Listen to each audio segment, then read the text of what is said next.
ಎಲ್ರಿಗೂ ಮಂತ್ರಿ ಆಗ್ಬೇಕು ಅನ್ನೋ ಆಸೆ ಅಂತೂ ಇದ್ದೇ ಇರುತ್ತೆ. ಆದ್ರೆ ಎಲ್ಲರನ್ನ ಸಚಿವರನ್ನಾಗಿ ಮಾಡೋದಕ್ಕೆ ಆಗೋದಿಲ್ಲ ಅಂತ ಸಂತೋಷ್ ಲಾಡ್ ಮಾತನಾಡಿದ್ದಾರೆ. ಹೈಕಮಾಂಡ್ ಏನ್ ತೀರ್ಮಾನ ಮಾಡಬೇಕು ಅದನ್ನ ಮಾಡುತ್ತೆ ಅಂತ ಮಾತನಾಡಿದ್ದು, ಹೊಸಬರಿಗೂ ಅವಕಾಶ ಕೊಡ್ತಾರೆ, ಹಿರಿಯರಿಗೂ ಬ್ಯಾಲೆನ್ಸ್ ಮಾಡ್ತಾರೆ ಅಂತ ಹೇಳಿದ್ದಾರೆ. ಕೆಂಪೇಗೌಡ ಏರ್ಪೋರ್ಟ್ನಲ್ಲಿ ಶಾಸಕ ಸಂತೋಷ್ ಲಾಡ್ರ ಹೇಳಿಕೆ ಇದು. ಬೆಂಗಳೂರು ಗ್ರಾಮಾಂತರ ಜಿಲ್ಲೆಯ ದೇವನಹಳ್ಳಿ ಬಳಿ ಇರುವಂತಹ ಏರ್ಪೋರ್ಟ್ನಲ್ಲಿ ಅವರು ಮಾತನಾಡಿದ್ದಾರೆ.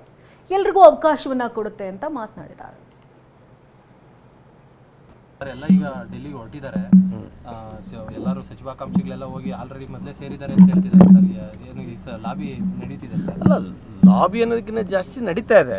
ಎಲ್ಲರೂ ಆಕಾಂಕ್ಷಿಗಳಿದ್ದಾರೆ, ಎಲ್ಲರ ಅರ್ಹತೆ ಇರುತ್ತೆ. ಸೊ ಎಲ್ಲರೂ ಮಿನಿಸ್ಟರ್ ಆಗಬೇಕೆಂಬ ಆಸೆ ಇದ್ದೇ ಇರುತ್ತೆ. ಸೊ ಹೈಕಮಾಂಡ್ ಏನು ಫೈನಲ್ ಮಾಡುತ್ತೆ, ಪಾರ್ಟಿ ಹೈಕಮಾಂಡ್ ಏನು ಡಿಸಿಷನ್ ಮಾಡುತ್ತೆ, ಅದು ಅಂತಿಮ ನಿರ್ಣಯ. ಎಲ್ಲರೂ ಮಾಡೋಕ್ಕಾಗಲ್ಲ. 33-34 ಆಗ್ಬೇಕು, ಅದಕ್ಕಿಂತ ಜಾಸ್ತಿ ಮಾಡೋಕ್ಕಾಗಲ್ಲ. ಮಿನಿಸ್ಟರ್ ಫೈನಲ್ ಆಗುತ್ತಾ ಸರ್?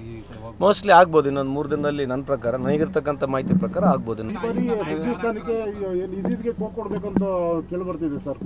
ಅಲ್ಲ, ಈಗ ಹಿರಿಯರಿಗೆ ಕೊಡಬೇಕು, ಯುವಕರಿಗೆ ಅವಕಾಶ ಕೊಡಬೇಕಂತಕ್ಕಂಥದ್ದು ಪ್ರತಿ ಪಾರ್ಟಿಯಲ್ಲಿ ಇರುತ್ತೆ, ನಮ್ಮ ಪಾರ್ಟಿಯಲ್ಲಿ ಕೂಡ ಇದೆ. ಸೊ ಅದು ಹೈಕಮಾಂಡ್ ಏನು ನಿರ್ಣಯ ಮಾಡುತ್ತೆ, ಬ್ಯಾಲೆನ್ಸ್ ಮಾಡಲೇಬೇಕಾಗತ್ತೆ. ಹಿರಿಯರಿಲ್ಲಾರಂಗೆ ನಾವು ಮಾಡೋಕ್ಕೂ ಆಗಲ್ಲ.